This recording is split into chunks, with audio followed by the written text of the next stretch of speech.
दिसंबर 4, 2020, 2 तारीख और 1 तारीख को एक बुक पढ़ी थी ऑडिटिंग एश्योरेंस की। आज का पूरा दिन दो किताबें पढ़ी हैं। उसका नाम है स्ट्रैटेजिक मैनेजमेंट और इंफॉर्मेशन टेक्नोलॉजी। दोनों ही अपने आप में बड़ी खूबसूरत किताबें हैं, बट जहन में दोबारा नहीं गई। पढ़ी थी, अच्छी हैं, और इसका यूज़ भी है। सिंगल सिंगल बारी में बताते हैं इसका यूज़ क्या है। जैसे एसएमएस, स्ट्रैटेजिक मैनेजमेंट। एक बंदा जब बिजनेस करना चाहता है ना, वो देखता है, एक तो प्रैक्टिकल एक्सपीरियंस देखता है, वो विजुअली देखता है लोगों को कि यार लोग कैसे बिजनेस कर रहे हैं। तब ना दो चीज़ें होती हैं, या तो उसके अंदर ना एक विश आती है कि यार मैं भी बहुत पैसे कमाऊंगा, क्योंकि वो सारा बॉलीवुड का क्रेज़ कैसा है। जैसे वो दोसांझ का गाना नहीं है, हो जावा अमीर रातों रात में, अच्छे अच्छे बॉडी गार्ड होनी है। हर कोई चाहता है यार, विश तो हर कोई कर लेता है अमीर होने का। बट यार जो एक्चुअल में अमीर होना चाहता है ना, जिसके अंदर एक बर्निंग डिज़ायर हो जाता है, विश और डिज़ायर में थोड़ा फ़र्क है। अगर सिर्फ बोला जा रहा है, उसके ऊपर कोई काम नहीं किया जा रहा ना कि यार वो विश है, अगर आप उसके लिए एक्शंस ले रहे हो ना किसी चीज़ के लिए, वो एक डिज़ायर है और एक बर्निंग डिज़ायर है। वो आपको आगे ले जाता है, बिकॉज आप उसके लिए एफर्ट्स करते हो। जैसे कहते हैं, गोल विदाउट अ प्लान और a plan without an action is just a wish. Wish करना तो कुछ भी नहीं होता कि आई विश, वो लक भरोसे होता है कि यार लक चल गया तो हो गया हो गया। अदरवाइज बहुत सारी चीज़ें जो होती हैं वो हार्डवर्क और एक्शंस पे ही बेस्ड होती हैं। ये बुक भी उसी चीज़ के बारे में कह रही है। इस बुक के अंदर 7 चैप्टर्स हैं, starting from chapter number 1, business environment. वो कह रही है अभी दूर से ना सिर्फ बिजनेस के इन्वायरमेंट को समझो कि बिजनेस क्या है। बिजनेस तो एक एक्टिविटी है जिसके अंदर आप या कुछ मैन्युफैक्चर करोगे, ठीक है, वो, या आप उस प्रोडक्ट को खरीदोगे, बेचोगे, परचेज सील करोगे, गुड्स का या सर्विस का, ये एक बिजनेस है। उसमें कई बंदे हैं, बहुत सारे बंदे हैं, उनमें से किसी एक ने है डेफिनेशन दिया हुआ है। बिजनेस एक ऐसी चीज़ है जिसको आप प्रॉफिट के टर्म्स में नहीं कह सकते। बिजनेस एक ऐसी चीज़ है जो लोगों के द्वारा बनाई और मैनेज की जाती है। फिर बिजनेस में कुछ ऑब्जेक्टिव्स होते हैं। हर बंदा ऑब्जेक्टिव के साथ तो आता ही है ना बिजनेस में, कि यार मैं कम से कम ये बिजनेस मेरा जम जाए, यानी सर्वाइवल, स्टेबिलिटी। फिर बिजनेस में मुझे एफिशिएंसी हो, मैं जो काम कर रहा हूँ बेहतर ढंग से हो जाए, ग्रोथ मिले, और मैं प्रॉफिट तो कमाऊँ कमाऊँ, समाज में नाम भी कमाऊँ। नाम अपने आप में बहुत बड़ी चीज़ है, मैं नाम कमाऊँ समाज में। ये होते हैं ऑब्जेक्टिव्स, होते हैं बिजनेस के। इसके अंदर ना फिर ये चीज़ें बताता है कि यार जब आप बिजनेस को करने लगते हो ना, इसमें कुछ इन्फ्लुएंसेस होती हैं, बिकॉज बहुत सारी चीज़ें ना हम इन्वायरमेंट से लेते हैं। जैसे इनपुट्स, जो हम पैसा ले रहे हैं वो भी हमने इन्वायरमेंट से लिया है, जो ह्यूमंस इसमें काम कर रहे हैं वो भी इन्वायरमेंट में से आते हैं, और आउटपुट हमने जो दे रहे हैं वो भी तो इन्वायरमेंट में ही दे रहे हैं ना। और इन्वायरमेंट की इन्फ्लुएंस देखो, इन्वायरमेंट अपने आप में कितना ज़्यादा डाइवर्स है, कॉम्प्लेक्स है, अनसर्टेन है, कुछ पता है थोड़ी है, पल का भरोसा नहीं है, डाइवर्स बहुत बड़ा है। और उसके बाद हम बात करें तो बिजनेस का एक इन्वायरमेंट होता है पूरा का पूरा, जिसमें हम कहते हैं internal environment, external environment. Internal जो होता है हमारे अंदर ही, ऑर्गेनाइजेशन के अंदर होता है। एक्सटर्नल जो है हमारे कंट्रोल से भी बाहर है और ऑर्गेनाइजेशन से भी बाहर है। पर जब हम इंटरनल की बातें करते हैं ना, इंटरनल एनवायरनमेंट को समझते हैं, हम अपनी खूबियाँ, स्ट्रेंथ भी समझ लेते हैं, अपनी वीकनेस भी समझ लेते हैं।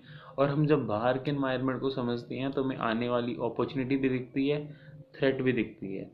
एक इंसान जिसने अपने आप को काबिल बना रखा है या मजबूत बनाया हुआ है ना, उसको आने वाली चीज़ अपॉर्चुनिटी दिखती है, थ्रेट भी होती है। बट एक अच्छा जो प्लेयर है ना, उसको ज़्यादातर अपॉर्चुनिटी से दिखती हैं। वो यार किसी ख़राब चीज़ में भी अच्छी चीज़ें ढूंढ लेता है। तो इनहेरेंट ऑर्गेनाइजेशन को इनहेरेंट चीज़ों पे काम करना चाहिए, अपनी काबिलियत बढ़ानी चाहिए, ये चीज़ होती है। और इसके अंदर क्या आता है, इसके अंदर ना दो तरह से ना इन्वायरमेंट को बांटा गया है, micro and macro. Micro environment जो होता है ना, उसके अंदर आते हैं कस्टमर्स। कस्टमर और कंज्यूमर में डिफरेंस बताया। आर कस्टमर इज़ लाइक, अगर हम होलसेलर हैं, हमारा कस्टमर रिटेलर हो सकता है। Consumer is a thing, consumer is a person who is at the end point of time consuming the thing. वो कस्टमर कंज्यूमर होते हैं। ऑर्गेनाइजेशन होती है जिसके अंदर ओनर्स हैं, बीओडी हैं, ये हैं। बिजनेस इन्वायरमेंट की बातें हो रही है, तो हम बिजनेस जो हमने बोला कि बिजनेस को ये समझ सकते हैं इन चीज़ों के द्वारा। बिजनेस करने में खतरे क्या रहते हैं, जैसे माइक्रो इन्वायरमेंट, मैक्रो इन्वायरमेंट को समझना पड़ता है। पॉलिटिकल इन्वायरमेंट है, टेक्नोलॉजिकल इन्वायरमेंट है, ग्लोबल इन्वायरमेंट है, और सोशियो कल्चरल इन्वायरमेंट है, लोगों की बाइंग हैबिट्स हैं वो चेंज हो जाती हैं। आपको उस हिसाब से देखना पड़ता है कि आपका प्रोडक्ट मार्केट में आ रहा है, कल को पिट ना जाए कि लोगों की तो बाइंग हैबिट्स ही डिफरेंट हो गई है, किस जगह आप खोल रहे हो डेमोग्राफिक के हिसाब से, पूरे मार्केट को कैप्चर करना चाहते हो कम को, इस तरह की बातें। उसके बाद हम थोड़ा सा आगे जाएं तो अगर इस चैप्टर में और, तो इस चैप्टर में और आता है माइकल पोर्टर है, उसकी 5 कॉम्पिटिटिव मार्केट के बारे में थ्योरीज हैं। वो कहते हैं मार्केट के अंदर ना 5 चीज़ें हैं जिसके कारण ना आपको डर लगना चाहिए। थ्रेट ऑफ न्यू एंट्रेंट, कोई नया बंदा आके मार्केट में माल खोल देगा, ठीक है, यार पता नहीं कौन सा लाएगा। थ्रेट ऑफ सब्स्टिट्यूट प्रोडक्ट, कोई यार नया प्रोडक्ट आ गया उसके द्वारा तो हमारा प्रोडक्ट तो पिट गया, 2 चीज़ें होगी। Bargaining power of supplier, supplier जो हमें बार्गेनिंग जो दे रहा है उसके पास जो पावर्स है कि हमें वो रॉ मटेरियल प्रोवाइड करता है, उसका मूड हो गया चेंज, या हमारे जो बायर्स हैं उनका मूड चेंज हो गया ये। और rivalry among the current players, ये चीज़ें तय करती हैं ये कि कैसे रहेगा। उसके बाद हम चैप्टर में आगे बढ़े तो आता है बिजनेस पॉलिसी और स्ट्रेटेजिक मैनेजमेंट। बिजनेस पॉलिसी कहते हैं यार कोई भी अगर कॉम्पिटिटिव एज पाना है या ये बदलते हुए बदलाव में चेंजेस हो रहे हैं एनवायरनमेंट में, इसमें सक्सेसफुल होना है तो आपके पास बिजनेस के अंदर एक स्ट्रैटेजी होना बहुत ज़रूरी है। इस चैप्टर के अंदर हमारे पास बिजनेस पॉलिसी, स्ट्रैटेजिक मैनेजमेंट और स्ट्रैटेजिक डिसीजन मेकिंग, और स्ट्रैटेजिक डिसीजन मेकिंग है, स्ट्रैटेजिक मैनेजमेंट है, और एक आधी चीज़ और थी स्ट्रैटेजिक मैनेजमेंट जैसे मैं कह रहा था, स्ट्रैटेजिक मैनेजमेंट डिसीजन मेकिंग में कह रहा था, और एक और थी पता नहीं याद नहीं आ रही क्या थी। 3 स्ट्रैटेजिक मैनेजमेंट मॉडल होते हैं जिसमें कुछ डायमेंशंस की बातें की होती हैं। और इस चैप्टर में आगे जाके ना हम बताते हैं विजन क्या है, मिशन क्या है, गोल्स क्या है, ऑब्जेक्टिव्स क्या है, और इसमें भी लेवल्स की शायद बातें होती हैं। तो विजन क्या होता है? विजन एक फ्यूचर ओरिएंटेड थिंग होती है। विजन मतलब हमारा एक फ्यूचर हमने सोच रखा है कि यार हमने ये करना है। मिशन क्या होता है? उन जो बहुत बड़ा विजन है ना उसके लिए छोटे छोटे छोटे गोल्स एंड ऑब्जेक्टिव्स तय करता है, और उसके ऊपर हम जब अपनी प्रेजेंट हरकतें करना शुरू करते हैं ना उसे मिशन कहते हैं। यूनिकनेस होती है ना हर एक इंसान में, उसके अकॉर्डिंग उसका विजन और मिशन तय किया जाता है। हम्म, ठीक है। ये चैप्टर ना आपको लाइफ में भी बहुत मदद कर देता है, क्रैमिंग के वे से नहीं, बट जैसे एक बुक पढ़ते हो ना आप, 2 लाइनें भी पढ़ते हो ना, पता नहीं या जैसे एक लाइन है गिव यू 100%, वो अपने आप में सिर्फ एक लाइन है, बट उसको फील करना, उसको समझना, इम्प्लीमेंट करने में ज़िंदगी निकल जाती है। तो उसी तरह ना इस बुक को अगर डीपली समझना था फिर तो बहुत ही अलग बात थी, बट ऊपर ऊपर से ऐसे समझ आया। थर्ड चैप्टर इस जो बुक का है उसे कहते हैं स्ट्रैटेजिक एनालिसिस। यार हमारे और किसी और में क्या अगर फ़र्क है? एनालिसिस का तो फ़र्क है, एनालिसिस करते हैं हम किसी चीज़ को, सोचते हैं। कोई भी काम करना है ना, करने से पहले सोच लो, करने के बाद मत सोचो, फिर वो तो यार दुख ही है, मनाते रहोगे दुख या खुशियाँ। पर कोई काम करने से पहले उसके बारे में जितना सोचना सोचो सोच लो। तो स्ट्रैटेजिक एनालिसिस में ना यही चीज़ें आती हैं कि यार स्वॉट एनालिसिस क्या है, स्ट्रेंथ क्या है, वीकनेस क्या है, अपॉर्चुनिटी क्या है, थ्रेट क्या है। हम किस तरह से अपनी स्ट्रेंथ को, वीकनेसेस को स्ट्रेंथ बनाएं, अपॉर्चुनिटी को यूज़ करें और एक अच्छा काम कर जाएं, और काम करते रहें, पैसा भी कमा जाएं, काम भी करते रहें, सब बढ़िया हो जाए। ये सब कुछ ज़िंदगी में चल क्यों रहा है तो वैसे नौटंकी है, पर ये ज़िंदगी में सब कुछ चल क्यों रहा है? क्योंकि है जितने टाइम के लिए कुछ ना कुछ तो करेंगे ही ना। और उसी के बीच में ये ईगो वाली चीज़ें आ जाती हैं। मतलब कुछ तो कुछ करेंगे ही ना, अगर हम कुछ नहीं कर रहे पूरा दिन स्पिरिचुअल थोड़ी रह सकते हैं, कुछ ना कुछ तो इंसान को करना ही होता है, छोटा बड़ा, ठीक है। उसके बाद इस चैप्टर में और क्या बातें होती हैं? इस चैप्टर में ना मेथड्स थे कुछ इंडस्ट्री के, वो मैं पढ़ नहीं पाया, ठीक है। इसके बाद और चैप्टर में था कि यार बीसीजी है, मैट्रिक्स बनाया हुआ है, BCG, Ansoff, ADL and generic. BCG ना अपने प्रोडक्ट्स के बारे में बात करता है। अगर आपके प्रोडक्ट की ग्रोथ अच्छी है और मार्केट शेयर अच्छा है, आपका प्रोडक्ट है स्टार। आपके प्रोडक्ट की ग्रोथ अच्छी है, पहले मार्केट शेयर अच्छा है और ग्रोथ नीची है, तो आपका प्रोडक्ट जो है कैश का हुआ है। आपका प्रोडक्ट ग्रोथ रेट के हिसाब से अच्छा है पर मार्केट में शेयर नहीं है, उसका क्वेश्चन मार्क है, और आपका प्रोडक्ट ना ग्रोथ है ना शेयर है, तो वो डॉग है। हम स्टार्ट करते हैं बिल्ड से। Build for stars, hold for cash cows, harvest for question mark and divest for dogs. This thing happens. फिर हमारी बात आती है एंसॉफ में। एंसॉफ पता है क्या कहता है? What you do is, existing products होते हैं और नए प्रोडक्ट होते हैं, एग्जिस्टिंग मार्केट होती है और नई मार्केट होती है। When you bring existing products को एग्जिस्टिंग मार्केट के अंदर बढ़ाया जाता है तो इसे कहते हैं मार्केट पेनिट्रेशन। मार्केट पेनिट्रेशन कि आप सेम मार्केट के अंदर सेम प्रोडक्ट उतार रहे हो। पर अगर आप नया प्रोडक्ट उतारोगे सेम मार्केट के अंदर तो उसे कहते हैं, एग्जिस्टिंग मार्केट के अंदर नया प्रोडक्ट आता है तो उसे कहते हैं प्रोडक्ट की डेवलपमेंट हो रही है। सेम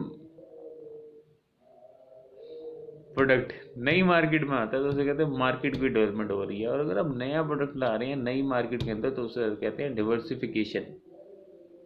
ये चीज़ें सुनने में जैसे कहते नहीं है, विप्रो है, नारायण मूर्ति है, या 2-3 बंदे और हैं, टाटा हैं, ये लोग अपने बिजनेस के अलावा ना जब इनके पास बहुत सारी इन्वेस्टमेंट्स हो जाती है, रिसोर्सेज होती है, इन्वेस्ट करते हैं अपना पैसा इधर उधर इधर। ये हमारा तीसरा चैप्टर था, स्ट्रैटेजिक प्लानिंग की बात होती है। अब इसमें भी कॉर्पोरेट स्ट्रैटेजी के बारे में बात करते हैं कि ये कैसे होगा। इसमें हम कहते हैं कि सर फिर विजन देखो, ऑब्जेक्टिव्स देखो, एक स्ट्रैटेजी सोचो, उसको इम्प्लीमेंट करो, इवेल्यूएशन एंड कंट्रोल। ठीक है, इसके बाद एक फिर स्ट्रैटेजिक प्लानिंग में ना और चीज़ें भी आती हैं।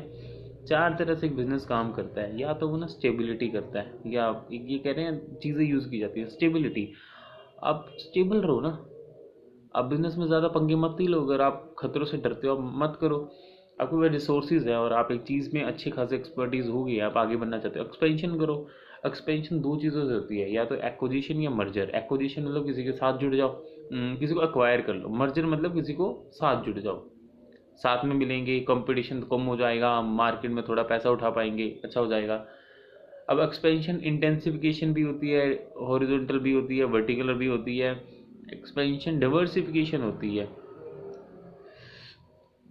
कुछ है इसके अंदर, इसकी भी गहराइयों में डूब नहीं पाए, कोई बात नहीं। और इसमें एक्सपेंशन था, एक रिट्रेंचमेंट होता है। रिट्रेंचमेंट में भी 3 पार्ट आते हैं, टर्न अराउंड आता है, डी इन्वेस्टमेंट आता है, और एक आता है लिक्विडेशन कि यार बीच डाल सब कुछ, कुछ भी नहीं हो पा रहा। टर्न अराउंड का मतलब है थोड़ी थोड़ी चीज़ों को सही कर लो, अपने तरीके बदल लो। डी इन्वेस्टमेंट का मतलब है जो प्रोडक्ट एरिया नहीं चल रहा उसको बेच दो। ठीक है, और लास्ट में क्या आता था, कॉम्बिनेशन आता है इन सब का, कोई थोड़ा थोड़ा कर लो। थोड़े में हम टर्न अराउंड मतलब कि रिट्रेंचमेंट लगा दो किसी एरिया में, किसी एरिया में एक्सपेंशन लगा दो, किसी में स्टेबिलिटी लगा दो। 5वां जो एरिया है वो आता है फॉर्मुलेशन, जो 5वां चैप्टर आता है, फॉर्मुलेशन ऑफ फंक्शनल स्ट्रैटेजी। किस तरह किया जाए, ह्यूमन रिसोर्स आएगा, रिसर्च एंड डेवलपमेंट आएगा, एंड और चीज़ें आ जाती हैं। 6ठा चैप्टर जो आता है इम्प्लीमेंटेशन में, ह्यूमन फॉर्मुलेशन और इम्प्लीमेंटेशन का फ़र्क बताते हैं इसके अंदर। और इस चैप्टर में वैल्यू चेन एनालिसिस है, शेयर्स कंट्रोल्स हैं, चेंज है। लास्ट चैप्टर आता है strategic advantage, reaching strategic edge, जिसमें आता है बेंचमार्किंग के बारे में, बीपीआर के बारे में। और benchmarking, BPR, TQM, six sigma, and ये जो हमारा स्ट्रैटेजिक मैनेजमेंट का चैप्टर है, ये इसको कैसे हेल्प करता है एनजीओज़ को, एजुकेशनल इंस्टीट्यूशंस को, हॉस्पिटल्स वगैरह को, वहाँ पे क्या कर सकता है ये।